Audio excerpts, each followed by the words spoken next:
On May 15, 1967, 44 American soldiers survived an enemy ambush in Vietnam because one pilot refused to leave them on the battlefield. Today, President Obama awarded that pilot the highest military award, the Medal of Honor.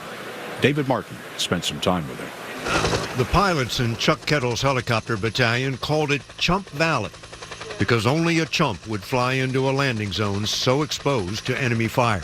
We had 8 helicopters in this operation, and all of them got hit. Kettles was trying to rescue American soldiers trapped by a North Vietnamese ambush, and his helo was riddled by 29 rounds. It was losing fuel. You could even see the fuel gauge as it went down. Kettles switched helos and led another mission back into Chump Valley.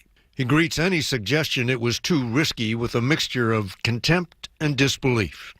They requested the help to go extract the last 44 men. I guess I volunteered it. I mean, that's what the war was about. Don Long was one of the 44. So what were your chances of getting out of there? None at all, probably. All he could do was hide from the enemy and pray for the sound of helos. It was deathly quiet. What broke the silence? Them coming back. The wop wop? You hear that wop wop wop in the distance, and your blood flows, and you say, by golly, they're coming back.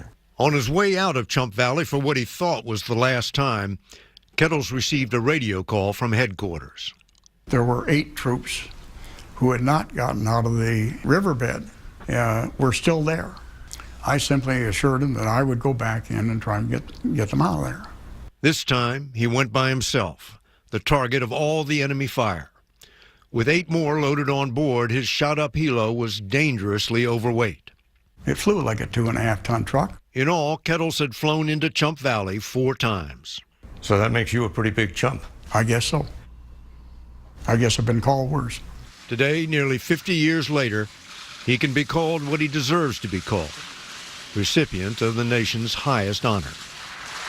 David Martin, CBS News, The Pentagon.